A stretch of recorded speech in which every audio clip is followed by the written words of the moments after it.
going to go on to our second section here, is about monitoring. And with our devices, on that data collection, that fidelity kind of a piece.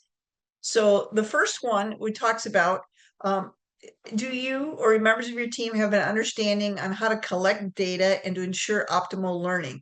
Is the student being accurate? Are there features selected that are correct? And are you addressing privacy concerns? Now, this is where I got to sort of get on my soapbox a little bit. I had a student a few years ago who was at the high school. He was a very outgoing kind of a student. He had, and hopefully I get this right, he was a clutterer and a stutterer.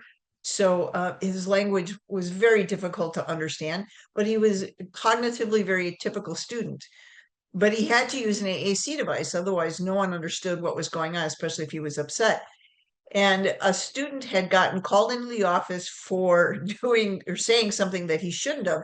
And he said that my student had said similar things. And the principal came to me and said, "You look at that kid's device and you tell me what he said on this and this day. Did he use these words?" And I went, no, I'm not going to. And they were like, "Wait a minute." And I'm like, you can't rewind anyone else's language and go back and look to see what they've said. It's not fair for him for us to be able to look into there and see that. And I always told my students, you can say whatever you want to say, but you will have the same consequences as any other child. So if you decide you're going to swear or say something you shouldn't say in front of someone, then you will suffer the consequences like any other student. So really think about their privacy, when you're looking at this data also. So that's just my 2.5 cents. I don't know if anybody else has something else they want to say about that, but I just think it's important that we honor that, because if I would have gone in and did that for that principal, that student never would have used that device again. It would have been abandoned instantaneously because I was not respecting who he was as a person. Yeah, and then But we another perspective, Kathy, too, and thank you for sharing that awesome example. And I'm thinking about when a student is just beginning to learn a device and you want to know, how they're accessing it, how they're using it at home. With those permissions, you can use some monitoring data device logging that is built into the device, and find out how they're using it, and especially for when you're doing a trial with a couple of different devices as well. You can keep that good data, which will help for purchases, especially when you're looking at insurance to purchase those devices. So Yeah, so look at your devices and talk to your vendors about, does your device have the data logging capabilities that are built in? And if it does, that might be something you're going to want to work on or work with, so that you know that. But again, kind of keep that privacy thing involved. Like when the devices would go home with parents, I would shut those things off for long weekends or whatever, so that we weren't collecting data while the student was not in the school, within the school setting. So think about those kind of things. We did give you some other examples here. There's a free download of AAC implementation plan worksheet. This is a great one to take a look at. Or there's rubrics and checklists. There's lots of ways to collect data, but one of the easiest ways, like Dawn just said too, is look to see if there's a way in your device that it will do that. And you'll also find out too that, is a student using, if you're looking at grammatical structures, are they using it correctly or not correctly? Because again, we want to look at literacy and literacy development. So go back and take a look at that. Now we're going to talk a little bit about device maintenance. Okay, so do you or your team have a backup plan when your device isn't working? This used to drive me crazy as a teacher. The students would come to it, and I'm sure there are more of you out there like this, that the student comes to school and the device doesn't have a charging, it's not charged. Maybe it's a student who has goes between a guardian and a parent, and someone has a charger, someone doesn't, so it doesn't get charged. So think about, here's one for you to do that. Think about having an extra charging cord, so that it's in the classroom. And then you can teach that skill to that student when you see that the bar looks like this and it needs charging, you can plug it in. Think about when there could be times during the day the student could charge the device. Like, you certainly don't want it during lunchtime when the student is out and about and could have a great conversation with a peer. But maybe when they're in math class, are they close enough to an outlet that you could go ahead and do that? So think about that time of the day. Think about also areas, things like pool or art class, that maybe those aren't a good time for you to have their regular device out and you need a backup. You know, if your student is in the pool, they certainly can't have their AAC device. Can they say to you, I'm cold, I want to get out, I'm done, I'm not feeling well, whatever it happens to be. Or, hey, this is fun, I want to splash you, whatever it happens to be. So think about ways that you have that you could back up device when that isn't working. I had a student a few years ago who he was so good at using his device, but they didn't always have it with him. But he could use things like an Alpha Smart, which was just a small portable word processor because he had great literacy skills. He could write it out. But if that all else fails, pen and paper, he could write it. I mean, his writing was huge, but he could still do that. So think about all of those things. And remember in the beginning when we talked about the implementation plan, all of those things got written down. So if the device was not working, not functioning, whatever, or it was a time when he couldn't have it for whatever reason, there were backup ways for him to be able to communicate. Because trust me, if he didn't have a way to communicate, things were going to be a little ugly. Okay, so an understanding of how to back up. Okay, so it's not only a backup for the device, but how do you back up the real device? You got to remember that our AAC devices are computers. We want to keep them in good working order. Okay, and one of the things you should think about is, does it need updating? You know, a lot of them are running on a Windows kind of a system. So if they're running on something like that, does it need to be updated? Now, here's your caveat to this, because this is extremely important. Sometimes when you have a student who's using eye gaze or switches or things like that, updating the device may cause those peripherals to not work. So before you do something like that and you're going to want to contact the vendors to make sure. Otherwise, all of a sudden you have a student who can't use the device. So those like switches or eye gaze or other environmental controls may not work. Also consider the fact that if you're saying to a family, oh, you go ahead and back that up, they may not have Wi-Fi, okay, or fast enough Wi-Fi, or maybe they only have so much. And they would need to purchase more. So think about, can you do that for the student? Thinking about backing up devices prior to summer break. Nothing is more upsetting than getting that device back in the fall after the student has been off for summer break and the entire thing is gone. And you have to go way back and redo all the language sets. So think about those kind of things. And we, kind of walk through a few ways for you to do that. And always using like memory sticks or backing up to the cloud, check with your vendors.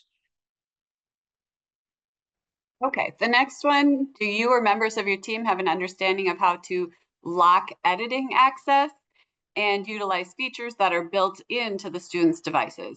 So consult your user manual to determine how to prevent unauthorized editing of the device so that students or others are not able to unintentionally delete vocabulary words or entire page sets within the device. There may be a need to restrict access to editing, to hide or disable edit mode on a device. It's important to set up a passcode or a PIN and make sure that only those authorized to get into the device to make the changes are able to do that, and provide that master set of passcodes to those that are authorized to make those changes. And there are things such as guided access for Apple, where you can set up guided access to keep the screen on that communication app and not allow a student to go out to other games and things within the iPad if that iPad is set up for their communication. So I think that's about all we had for that one. Kathy, anything else that you wanted to add? Just, you never know. So we've had students who were so good at catching you as you were putting in that passcode. So be real careful with that. Definitely. Okay, do you or members of your team have an understanding of how to utilize accessibility features within the students' devices? So think about what types of accessibility is automatically built in.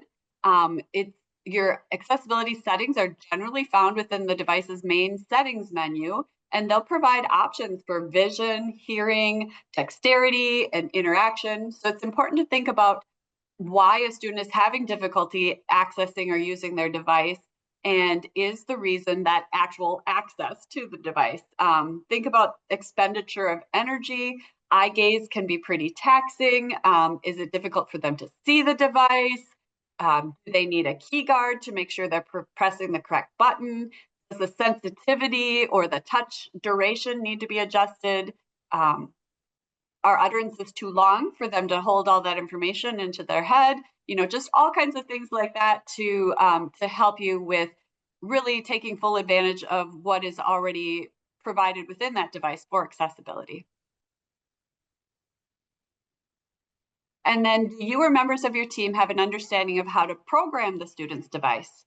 So programming can mean adding photos, words, actions to certain buttons, making a device truly belong to a student, and that can assist with that buy-in and reduce that abandonment. So really, are you looking at ways to reduce as many keystrokes as possible? Figure out ways that work best in multiple situations. Are you getting photos from the parents or taking actual photos if that's an option with your device, to add vocabulary while you're within the school environment? This responsibility of programming the device shouldn't fall solely on one person in your district, whether it be a teacher such as Kathy or myself as a speech language pathologist. It's okay to teach paraprofessionals and other educators, and especially families, how to program the device and to add information on the spot.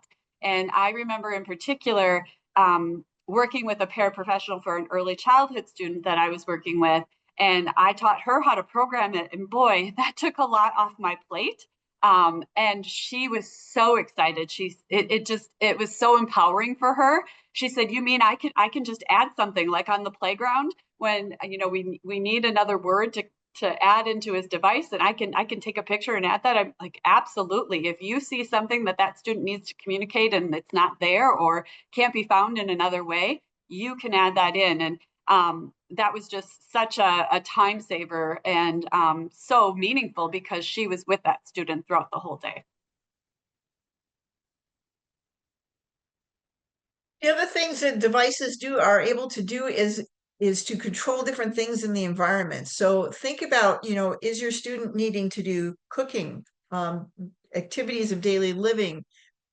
Are they able to get in and out of their homes or do things, with all the smart home things nowadays, you can open the doors or open the shades, a signaling device. Something that was greatly motivating for many of my students was to have their device say, and I'm going to set off a few things, probably like, "Hey Alexa," or "Hey Siri," or whatever it happens to be. So you can actually program that into your device and have it do another function. Like I've had lots of students that say, "Play my favorite song," or where's, "Play my favorite movie," or something like that.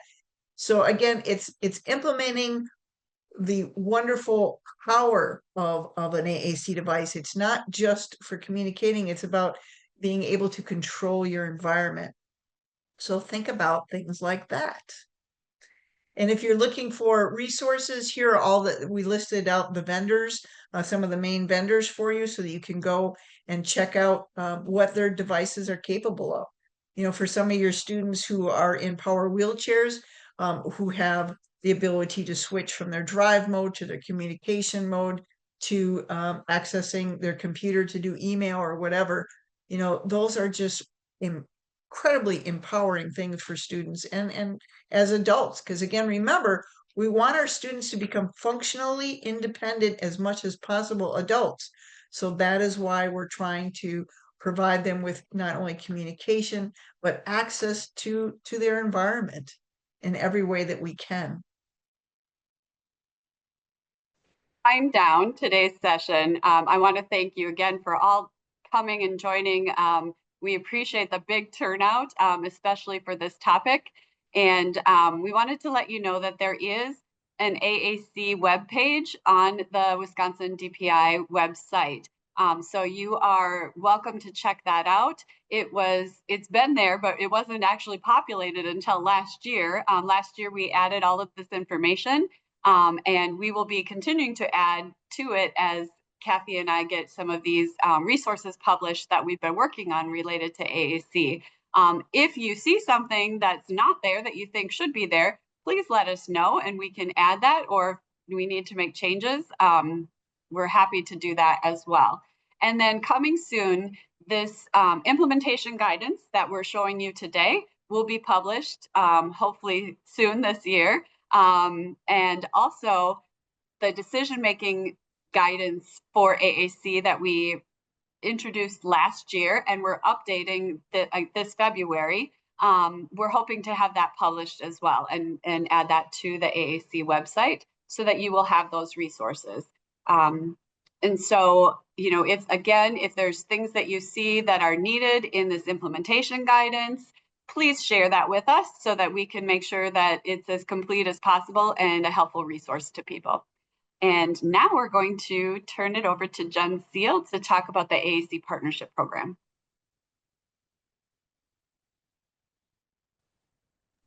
I've had this whole time to have my things all queued up and I still needed a second to get my microphone unmuted. So I'm going to talk to you a bit about our partnership program, and I also wanted to let you know I'm going to put another link in the chat about a day with the experts for AAC that we're having on a Saturday at the end of this month. But the AAC partnership program has been in existence since about 2019. It's been recently made a partnership between the Department of Public Instruction and the Waisman Center. I'm going to say 2022, springish of 2022. And the idea of our program is so the specialty center and the skills and the knowledge that we have here can help support access to AAC in school districts for folks who maybe aren't as confident. Its original inception was also an effort to shorten the wait time to get into the specialty center. I'm not sure if that has actually been an outcome, but what has been an outcome is through some focus groups that I've done and some of the surveys that some of you have already participated in the program have given us feedback on, is we are seeing the needle move in terms of capacity. You all aren't asking for support in the same way as you were seemingly so in 2019. And so now our partnership program isn't as focused on doing the AAC evaluation for school teams. It's more focused on if you need support with the AAC evaluation, we can offer that. And we're really moving into a direction of a more consultative model where we're able to support the full team in AAC support for students. And so to refer to the program, we've learned we're most successful with speech paths doing the referral, but really we want more than just the speech paths to be part of that partnership team. I see Dawn put in the link for us. One of the link that is going to show up on this website that this link will take you to is not currently active, but the email address that's in the chat is monitored by yours truly. So just shoot an email there if you would like to get connected with the partnership this fall. And I will say right now our offering is primarily consultative based. So we offer that support through virtual consultation. It helps us reach our more rural communities that way. And to be candid, I have some staffing struggles, and so I'm unable to support some of the same functions in terms of bringing you in for a full evaluation, but I'm happy to have those discussions on a one-to-one basis currently. And I don't know if that's what you wanted me to say about the partnership, but that's kind of what came to mind, Kathy and Don.